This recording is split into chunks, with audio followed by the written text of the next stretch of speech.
to this morning's webinar. 8 new simple ways marketing can fast track your recruitment and save agency fees. So there's 3 of us on today. Time on a tradition. I'm going to hand over to Dan, and Dan's going to just explain what we're going to do today. Brilliant. Thanks, Phil. So as Phil rightly says, I'm Dan. So I'm the head of branding and design here at Yardstick. And once or twice a month, I get to play the part of Phil's extremely unglamorous assistant, which means that I'll be doing 2 things. The first is making sure that everything's running smoothly and keep us on track and on time. So if our sound cuts out, let us know in the chat.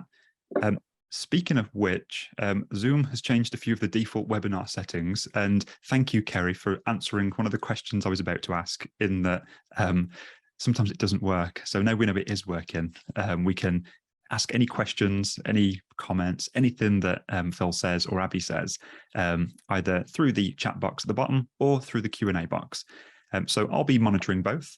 And as we go through at natural breaks, I'll be asking any questions you might have. And I know that we've got quite a lot to fit in today's session, but if there are any stragglers at the end, we'll make sure that all of your questions do get answered. So get stuck in. These always work with plenty of input, and you're a famously engaged bunch, so don't be shy. And we also have Abby Robinson with us. Phil says there's 3 of us today, not 2. So she's usually behind the scenes compiling the follow-up email to this. But she'll be co-presenting today, as there's plenty of social media tips within the presentation. And who better to include than the person that takes care of our social media, frankly. So we're in good hands. So without further ado, over to Abby and Phil. Dan. Yeah, Abby's going to talk about Instagram later on, because I can write my knowledge of Instagram on the back of a really small postage stamp. So Abby's going to be doing that later. So let's have a look. What are we going to be talking about today? So the first thing we're going to be talking about is we're going to dive straight into marketing tactics that will help you recruit the right people. And we did a similar webinar to this, I think it was back in May, and we will put the recording of that webinar into the follow-up email, because I think they should work well together. There's probably 2 companion pieces, that webinar we did in May and today's webinar. But then we're going to have another look at LinkedIn, and looking at how LinkedIn can help you find the right candidates. We're going to dive into Instagram and look at that as well. A few changes to make to your website. Stay on for that, because there's a few things in there that we've not previously mentioned.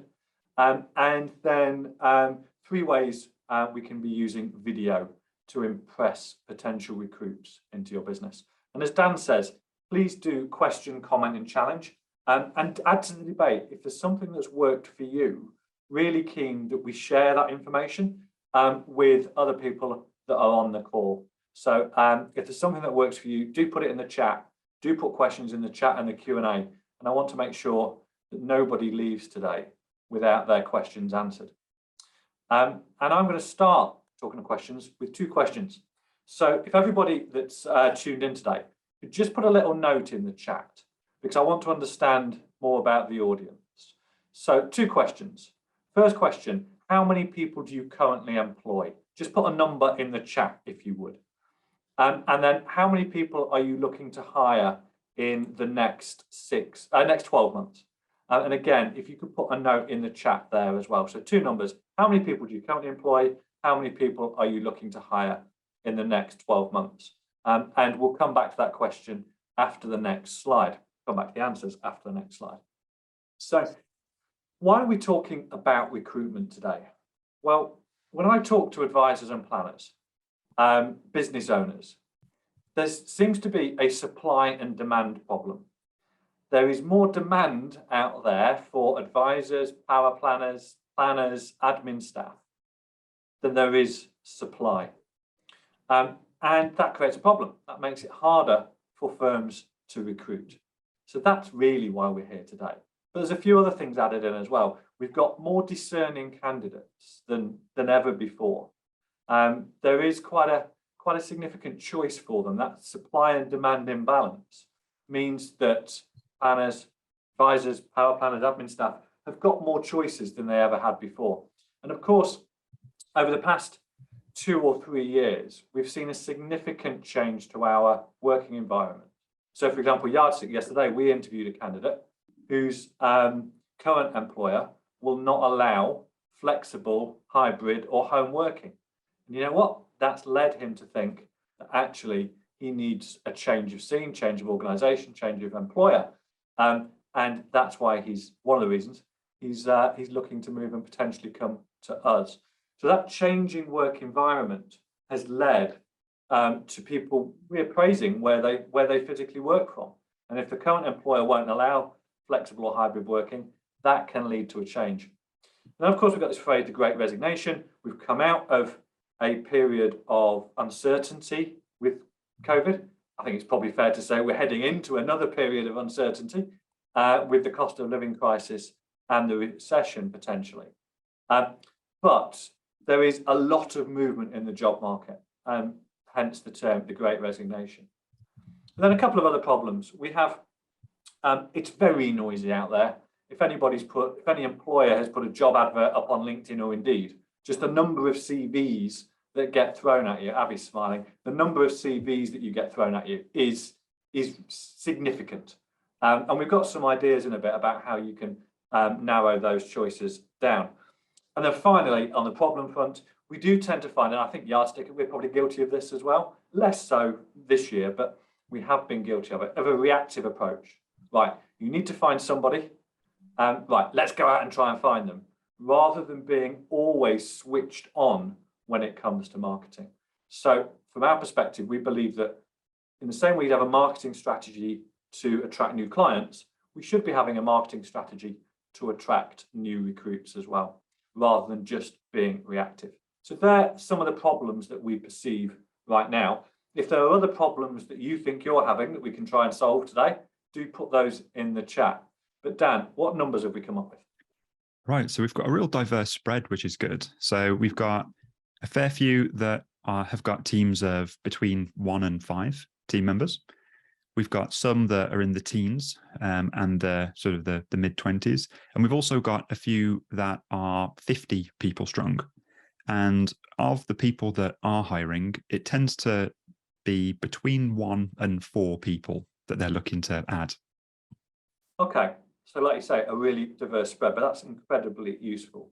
And if there are other challenges, other problems that you're having on the recruitment front that we've not put in there, that we've not got in those 6, that are not covered by those 6, do put something in the chat, and we can open that up to the wider audience and try and come up with some good ideas ourselves. So 8 new ways. We did, I can't remember how many the number was, but there was lots of top tips in the last webinar. So these are 8 new ones. The first one, now this won't apply to everybody, but the first one is to enter the Professional Advisor Best Financial Advisors to Work For Award. It's a bit of a mouthful, that. And this is an award that Professional Advisor normally open their awards later on in the year, so maybe November, December time, but this is one that comes before then. And it's not an award that you win. In previous years, it's been a list of the best advisors to work for, and you're either on the list or you're not. But at the awards ceremony at the brewery back in March in London, all the firms that were on the list were up on the stage. They all got a nice little trophy. They all got a nice little badge that they can use on their websites. So it's a list rather than an outright winner. You've got to have a minimum of 15 employees to enter.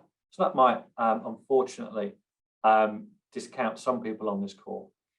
And the entry process is a combination of questions that the employer will answer and an employee survey as well. And this is the thing that makes it really different, because the decision about whether you make it onto the list is, I think, significantly based on what your employees say about you. So it's for me, it's a very authentic award to potentially be included on the list. If you have 15 employees, you've got to get 80% to respond from memory. And you can buy the survey results as well. I think for smaller firms, it's about £550. So you're killing a couple of birds with one stone here. There's an award that you can enter that is really quite attractive if you get on the shortlist, because it will play well and appeal to potential recruits, because you're a firm, one of the top firms to work for. But also it plays well with, I think, clients. Because if I'm a client of a financial planning firm where the staff are happy, what does that mean? Well, that means that from an ethical perspective, that's quite nice. But also happy staff means probably the staff stay there, there's less staff turnover, and therefore I'm getting a more consistent relationship with the people that I work with within the firm. So the deadline for entry is the 30th of September. And Abby, if we can just put a link into the follow-up, that would be great. Because I do think this is worthwhile for firms that have a large enough workforce to be able to enter. And it's the usual drill: you enter, you qualify, and then you promote. There's no point going to enter if you're not going to promote the entry, the winning entry at the end. But as I say, 15 employees, combination of your entry and employee surveys, and the deadline is the 30th of September. So if you want to learn more about that, click the link in the follow-up email. So number 2, Facebook pixel advertising. So you've always, if anybody's on Facebook, we all know those adverts that follow us around. Yeah, you've been on a website, I don't know, by a garden centre website or a furniture shop website. You've been looking at products on their websites, and then you head onto Facebook a few days later and you see their adverts. And you could do the same thing with your recruitment advertising. So on your website, and we'll talk about it later, on your website, we believe you should have individual job advert pages for all the jobs that you have vacant in your business. So if you were looking to recruit an advisor and a power planner, you'd have one job page for an advisor, you'd have one job page for a power planner. Now, one of the things you could do is potential candidates are looking at those pages to understand more about the job role, understand more about the package, the firm, and decide whether they want to apply. So you could put a Facebook pixel on those pages, design an advert that's relevant to each of those job pages. So the advisor one would refer to an advisor in the advert, power planner one would refer to the power planner in the advert, and so on. And that means that if people who have been on those pages then spend some time on Facebook, they will see those adverts. And it will remind them that they've looked at those job pages and actually that there's an opportunity there that they could apply for. So it's keeping, where they use Facebook, it's keeping the job front and center of mind, and encouraging them to go back to the page in the future. So we could use Facebook pixel advertising, as I say, to remind people about open jobs. Number 3, we've used this relatively recently. So one of the things we'll talk about in a bit is direct approaches on LinkedIn. Doing a search on LinkedIn to find, I don't know, power planners in your area because you want to recruit a power planner. And then reaching out directly to them, either via emails, if you've got a premium listing, or by just sending a connection request.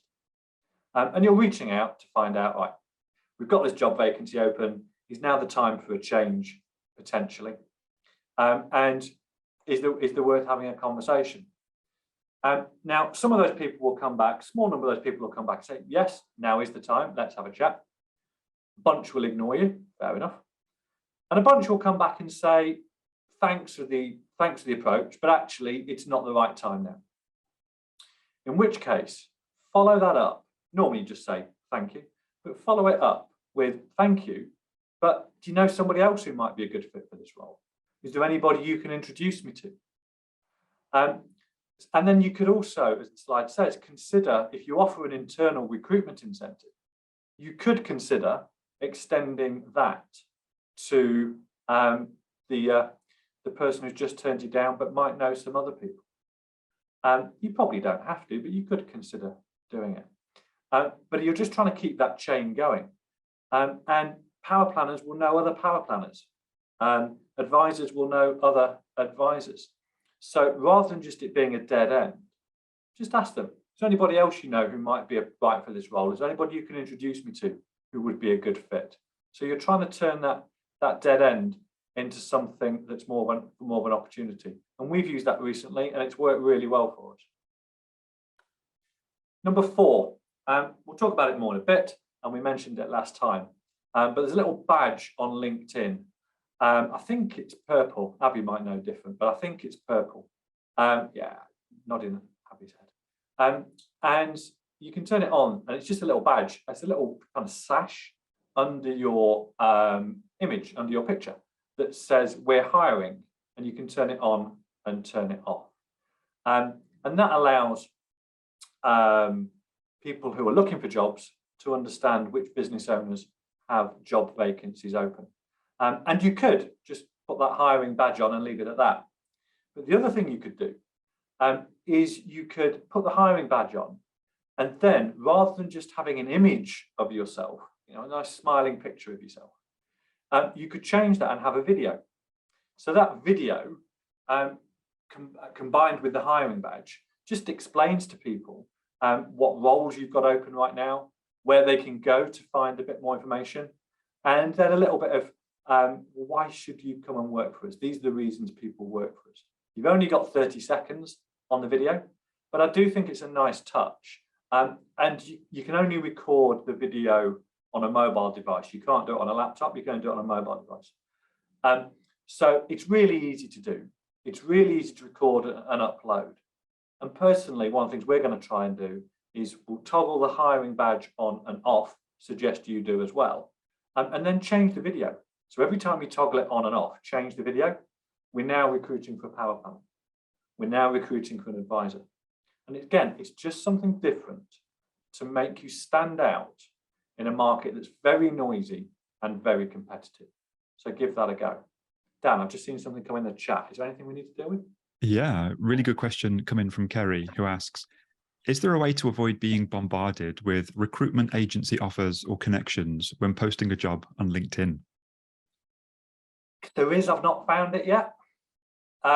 So we, the bottom of our job advert, we put a little note that says respectfully, no agencies.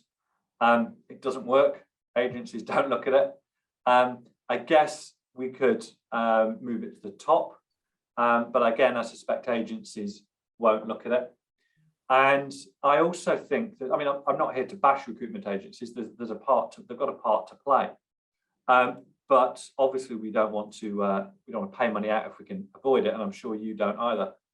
So I've just taken the view, Kerry, of clicking delete, delete, delete when I get the emails in. And I've gone a bit further and just blocking their email addresses. And I'm hoping over time that might do something. But I'm afraid, no, I don't know what the answer to that is, other than those few things which you could try.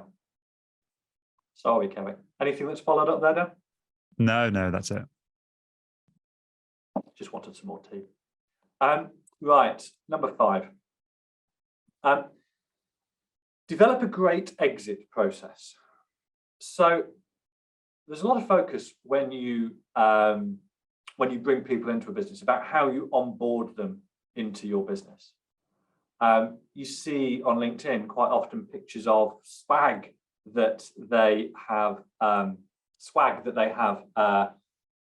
given to new candidates when they've joined. So there's a lot of focus on the onboarding process. I think there needs to be as much focus in the offboarding process as well, which is a horrible phrase, but I couldn't think of another one, offboarding, when people leave. And for me, there's significant benefits of making sure your offboarding process is as good as the onboarding process. And if we can get it to be a positive process, that could lead to an employee returning in the future. It will certainly lead to them being an advocate for your business out in the wider world. And the advice community, the planning community, whilst there's 25, 30,000 advisors and planners in the UK, plus another few thousand power planners and admin staff. Whilst it's there's a lot of people, it feels like a small community. And often the case that Dan and Abby have said this to me before, that it's amazing how many people know each other. So it feels like a really small community. And therefore, you want advocates for your business. And anybody who leaves your business, you want to really make sure that they are an advocate for your business. So if a potential candidate approaches them and says, what was it like to work for Yardstick? What was it like to work for Dan or work for Abby? Then the answer is really positive. And I think the part of getting there is to make sure the offboarding process is as good as the onboarding process. And of course, if the offboarding process is good, it can lead to positive online reviews. Glassdoor is probably the leading review site for employees to review their employer, and it will rank in your Google listings. So if there is a review on there for you, for your business, and you cannot take a review down when it's on there, and someone can put a review on Glassdoor without your permission,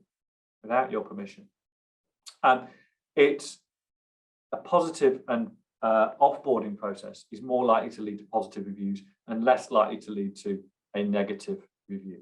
So number 5, really focus on your offboarding process. Dan, is there a question there? Yeah, so we've got a question in from Lena who asks, is there a way to advertise for just local candidates on LinkedIn? Abby, you've been putting job adverts up here. I don't think there is a way of advertising for local candidates, but you can use the filtering questions. That will be the obvious answer, I think, there. Yeah, it does say when you go to post a job and you've got job title, company, workplace type, job location, and then employment type. If you put in a specific job location, LinkedIn does say that it will be shown to job seekers searching for on-site jobs in that location. So there is some kind of algorithmic filtering system if you give a location. If you want to get more technical, you can sign up for Recruiter, which is one of their premium platforms through LinkedIn Talent Solutions. So it should help just by posting a free job and putting a location. But yeah, look into LinkedIn Recruiter if that's something you want to take to a higher level. Yeah, that's good advice. And I would use those filtering questions as well. So those filtering questions are typically, how many years experience do you have, that sort of stuff. So you could have a filtering question. Do you live within X miles, 10 miles of NG1 or whatever your numbers are and whatever the postcodes are? And then people would answer yes or no. And if they answer no, you can immediately discount them. So it's a quicker way of filtering them.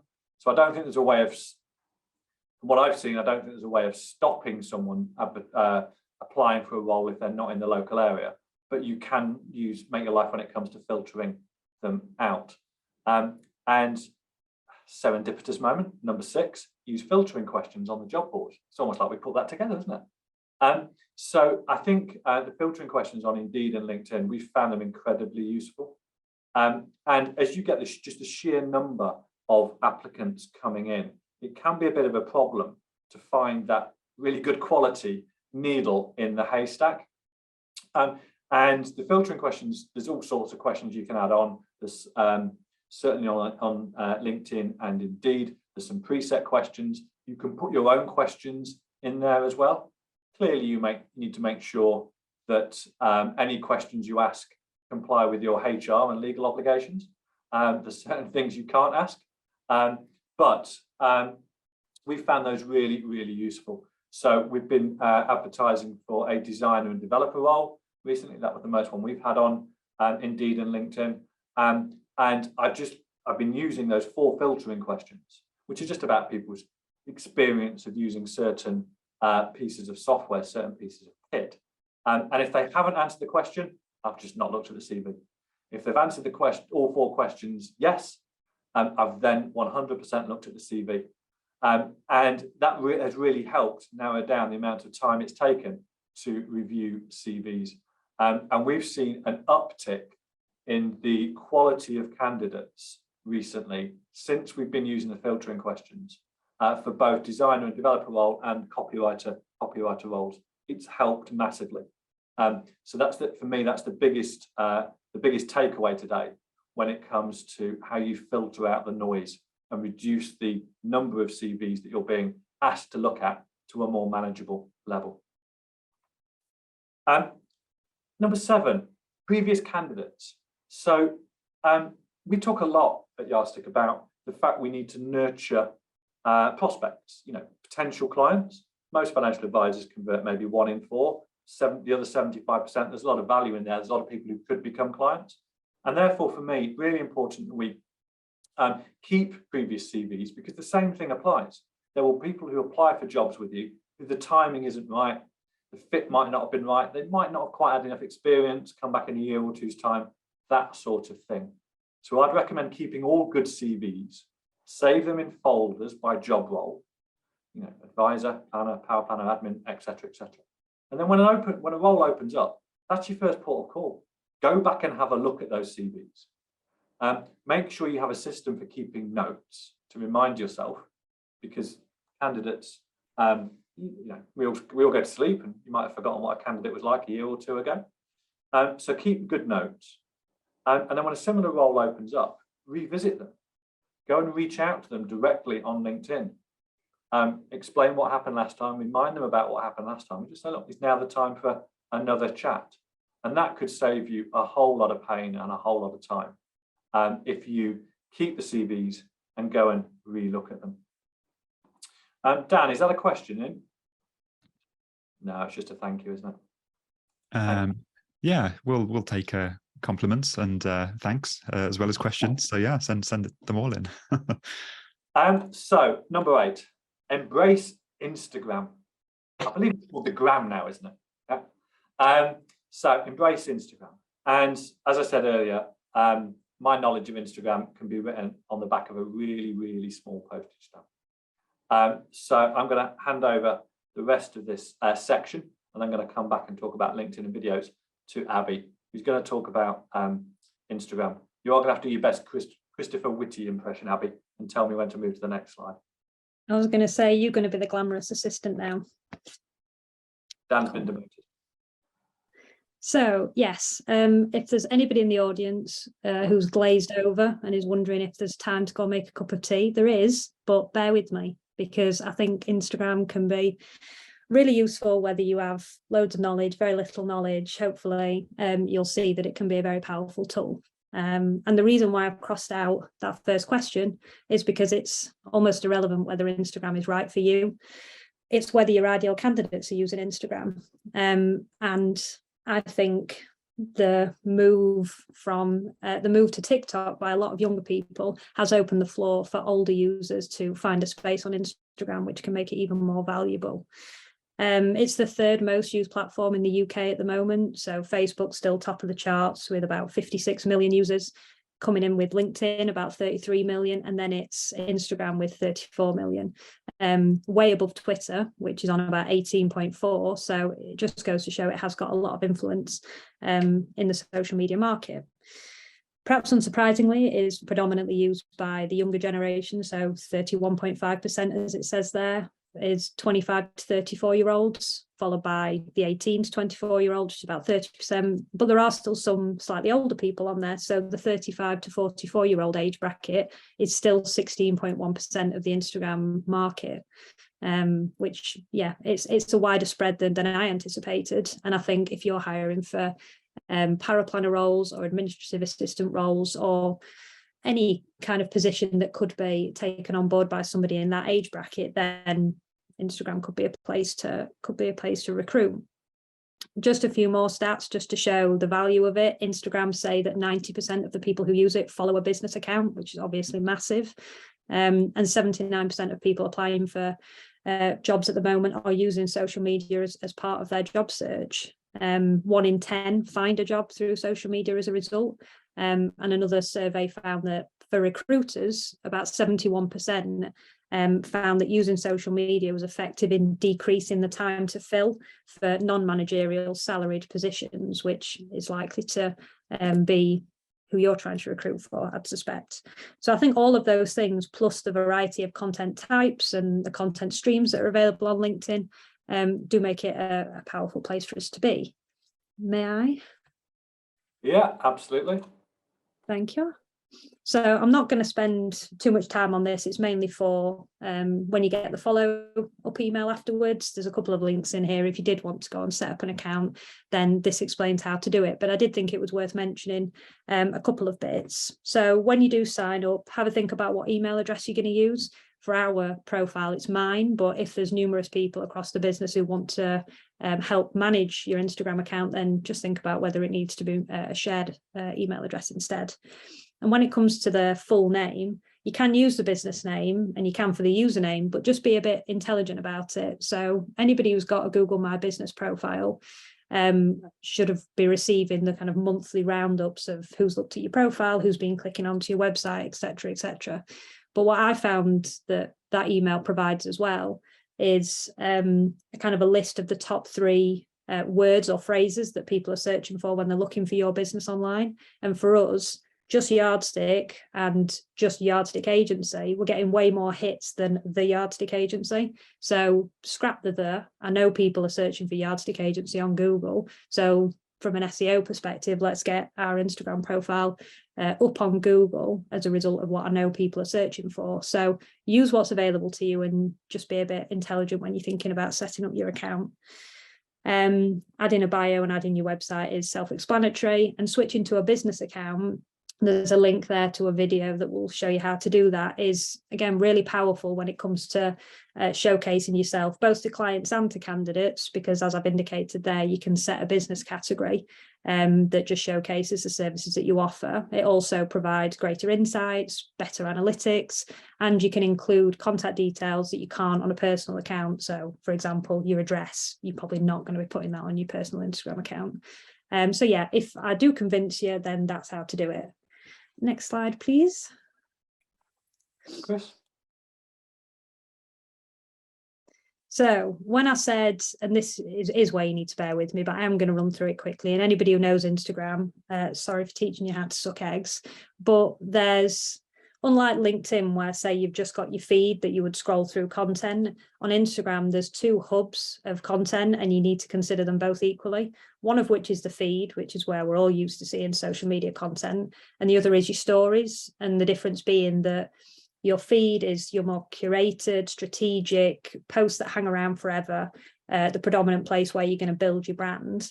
Whereas stories are more ephemeral. Unless you save them to a highlight on your page, they will disappear after 24 hours. So it's a lot better for spontaneous, off the cuff, unofficial bits and pieces, and for engaging with your audience on a more personal level, which when it comes to recruitment, I think we can all agree that's a massive win in terms of building those relationships with potential candidates.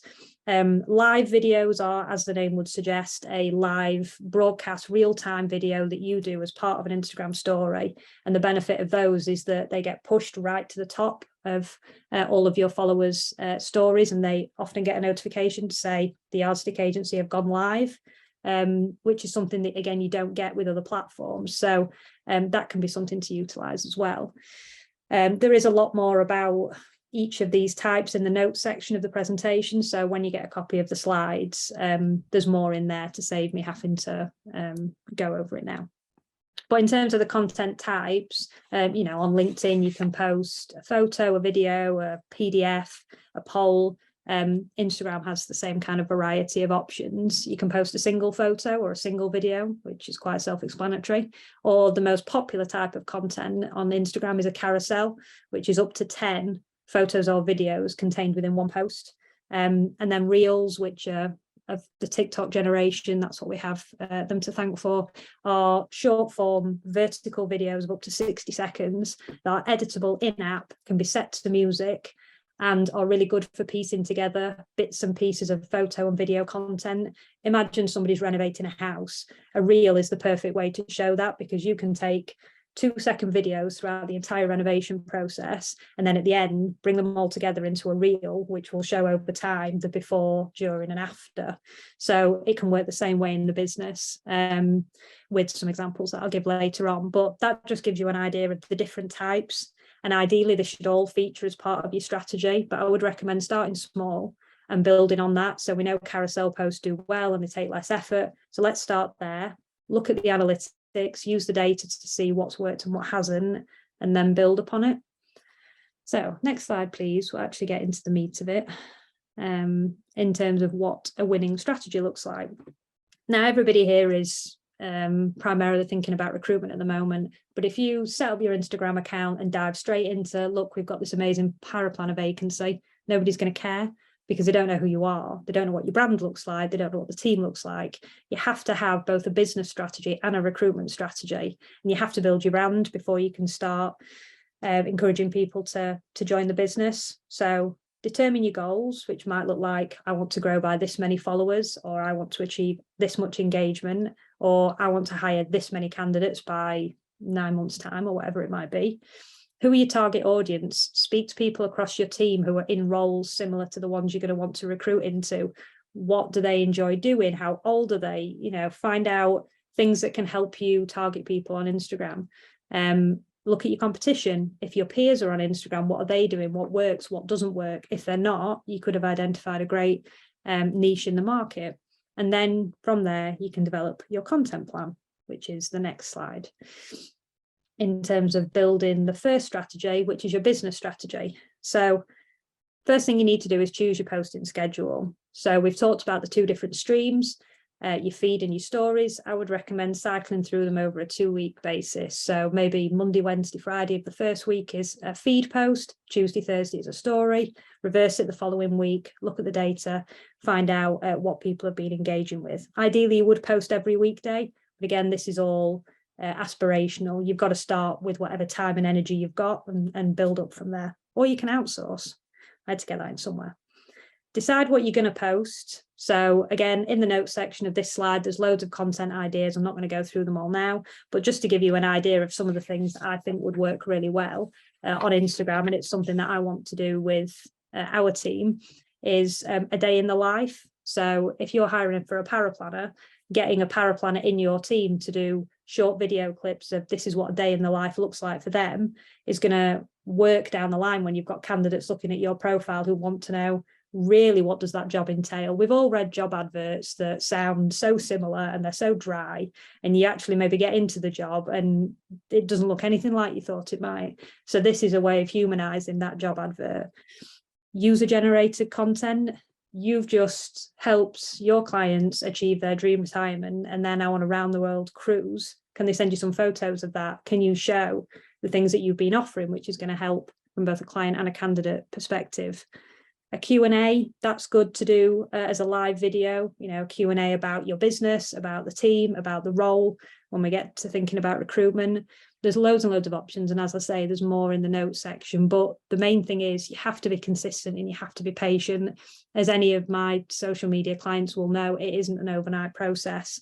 And it's a lot about human psychology. It's a lot about playing the long game, and you aren't going to see results overnight. So consistency, patience, and willing to analyze the data is absolutely key. You could spend all day on Google trying to hack the algorithm and work out what's best for you, but until you actually try it with your audience, you're not going to know. So trial and error really is the best strategy. So once you've built your brand, finally, we can think about recruitment. What does your recruitment strategy look like? Well, if the business strategy is done well, hence why I've spent quite a bit of time talking about it, the recruitment strategy will be so much easier.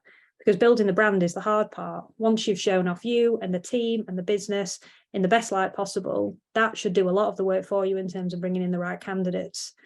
Don't stop building your brand at this point. Just pull out some of the posts you have been doing and add in recruitment. And a lot of the ideas are going to be much the same in terms of content. And again, there's some ideas in the notes. So get your founder or director to do a video talking about the role in more detail. Ask for somebody who's already in that role to do a Q&A. This is all sounding very familiar. Have a video of somebody in the feed talking about how good that role is. It's all the same things. You're not reinventing the wheel. It's just tweaking it so that you are trying to start bringing in candidates as opposed to clients. Where I've said consider outreach, we've talked about outreach a little bit already. It is harder to do on Instagram than LinkedIn because LinkedIn is geared up for professional networking. Whereas Instagram, a lot of people don't just use it professionally. So it's going to be harder from somebody's profile, perhaps, to see if they're the ideal candidate for you. But it's not impossible. And certainly if there's recommendations within the team, you could outreach directly to people on Instagram and see if they're interested. And like Phil said, you're going to get some people who aren't, some people who might be, some people who won't be at all, but it is still worth having that conversation. And a tip for that, if you're going to do it, is outreach to people just after you've posted a story, because it will push to the top of their feed if they then follow you back. So there's all these little tips and tricks that I don't think people give Instagram credit for that you don't get necessarily on other platforms. And make sure your direct messages are monitored in case people are sending in questions. Instagram is a lot more back and forth in that respect than LinkedIn is. And then the last slide is just a quick sum up of all of the things that Instagram can help you with. So making sure your ideal candidates are on there before you put in all this hard work is really key. It isn't going to work for everybody. As much as I've said, I think it can work for a lot of people. But if they are, get your account set up. It can be a very powerful tool because this variety of content streams and types make it a really exciting platform. And it isn't all pictures of what people have had for lunch like it was 8 years ago. There are really interesting things that you can be doing on there business-wise. The winning strategy needs to combine both business and recruitment, and you need to brand build before you can think about inviting candidates to apply. And like with any social media work, you need to be patient and consistent. And if you haven't got the time, then you can consider outsourcing to somebody like us. Thank you, Abby. It's great. I think there's that day in the life video is a fantastic idea, which we will come back to in a minute. I'm really keen that advisors and planners, where the target audience hangs out on Instagram, use it and embrace it. So early in the new year, maybe later on this year, if there was demand for it, we would absolutely be happy to run webinars on explaining more about Instagram and spending a full hour diving into that sort of stuff in a bit more detail.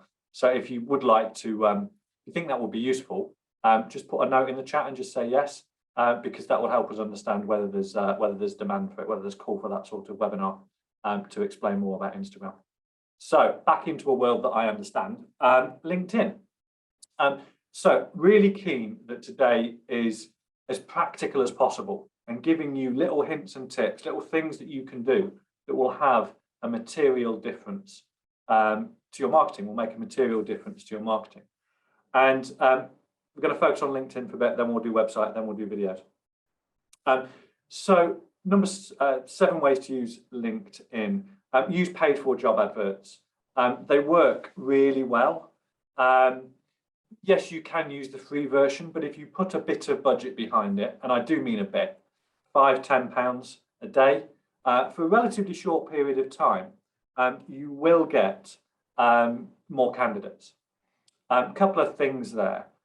We've found that actually the best quality of candidates and the significant volume of candidates comes in the first few days after you posted a job, and it tends to tail off after that. So one of the things we've started doing is putting job adverts up on LinkedIn and then taking them down after 7 to 10 days.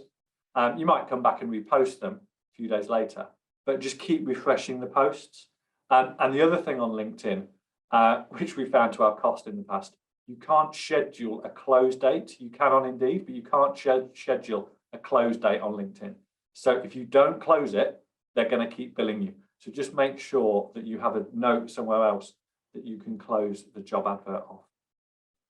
And of course, it doesn't just have to be paid for ads on LinkedIn.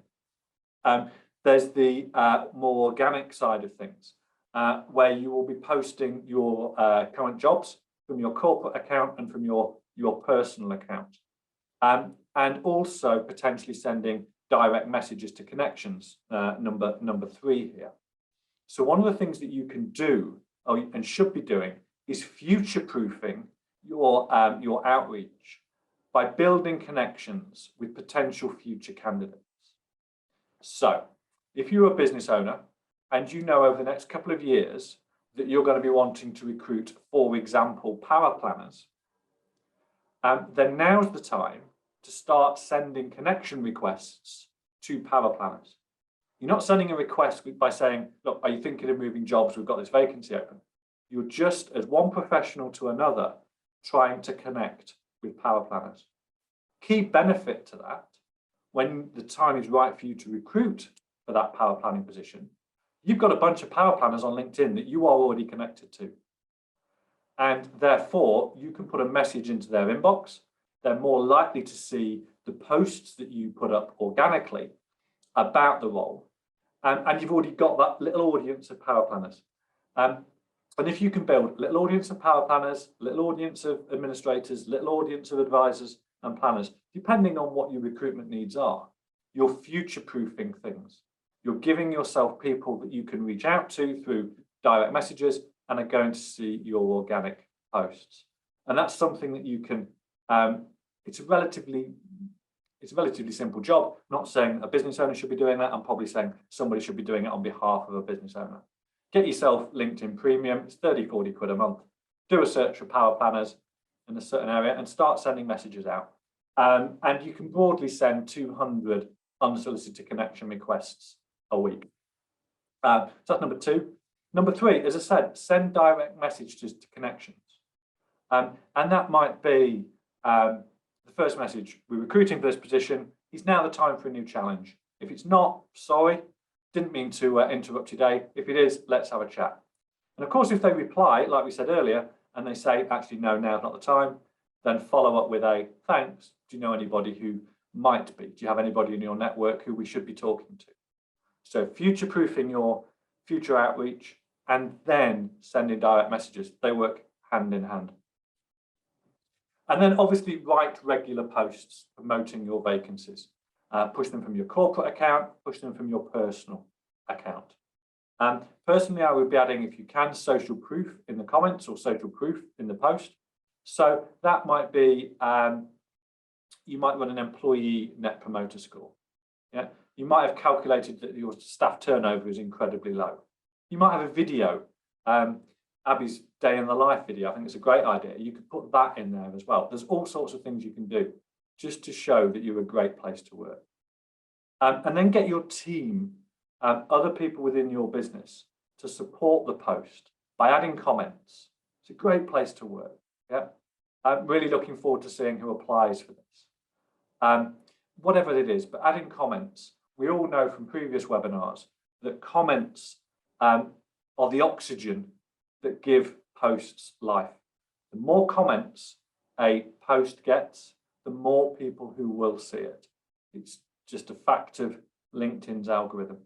So get your team to support by adding comments, liking, but don't get them to share by clicking the share button. Get them to write their own post and link back. And of course, if you're putting a link to a job page on your website, make sure that link goes in the comments as well. Number 6, turn on the I'm hiring badge. Really important. We talked about the benefits of that. Maybe changing the video as well. And then use the search facility to identify potential candidates. And this goes back to what we said earlier about the direct outreach. So if you've got LinkedIn Premium, it's a bit easier to do the search, and you get more searches, the ability to do more searches. So use the search facility to identify, I don't know, power planners in Nottingham. That will bring you a list of power planners up. You can then filter that by first level connection, so you've already connected to them, second and third. You can then visit their profile to start understanding whether they're the right type of candidate for you.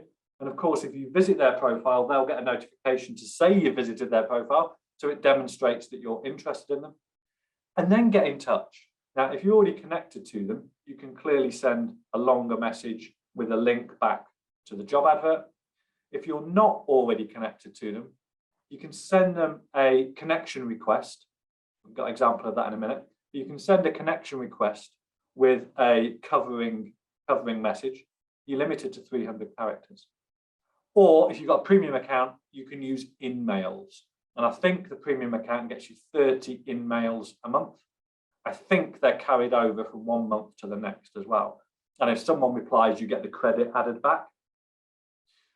So the search facility is incredibly useful.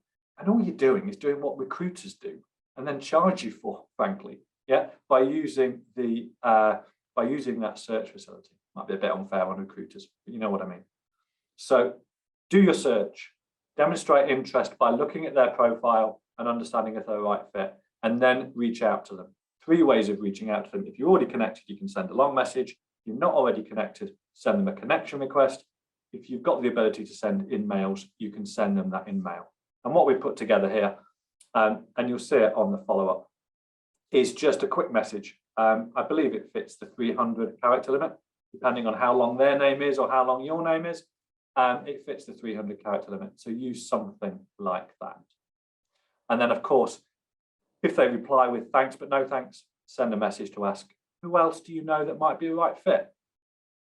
Right, websites. How do we do this? People will be looking at your website. Might be because they're just looking to see if you've got any vacancies right now. They might have clicked a specific link to a specific job from Instagram, LinkedIn, anywhere else that you're advertising. So our view is that you have a careers page, and on that page you can put some social proof of the like we've talked about already, and you have a little bucket for each of the jobs you've got open. So you might have an advisor bucket, a power planner bucket, and an admin bucket. Then when someone clicks one of those buckets, they go through to a page where you've got your full job advert. And the last webinar we did on recruitment, the first part of that webinar talked about how to write a job advert. Go back and have a look at that if you want some help there. Make the page easy to find, put it in that top navigation, put a link to it from the team page as well. So make it really easy for candidates to find that page if they're just looking at your website. And there's research that shows that 88% of candidates search for jobs via mobile device. Think about it, it probably makes sense. So therefore, you need to make sure that your website as a whole, but also the careers page in particular and the job adverts in particular, are easy to read on mobile devices, because that's what most people are looking at. When it comes to Advisor Planner websites, about 2/3 of traffic is on desktop devices, PCs, laptops, etc. And only about 25% is on mobile devices.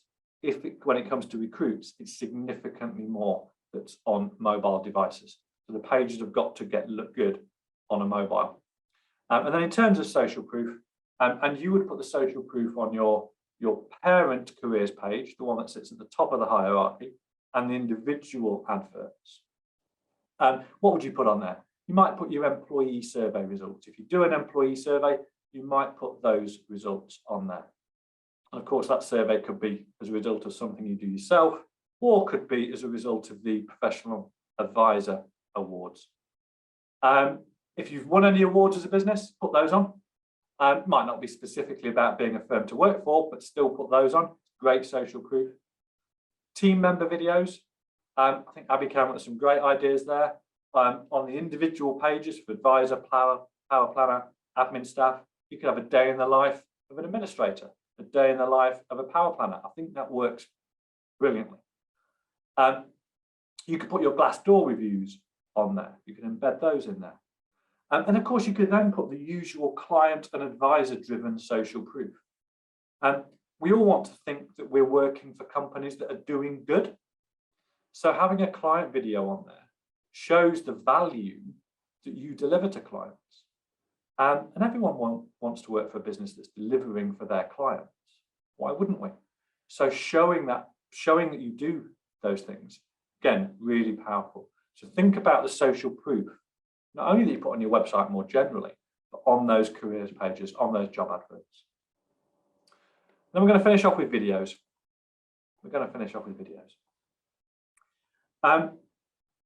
Three ways to use videos. So for me, team member videos.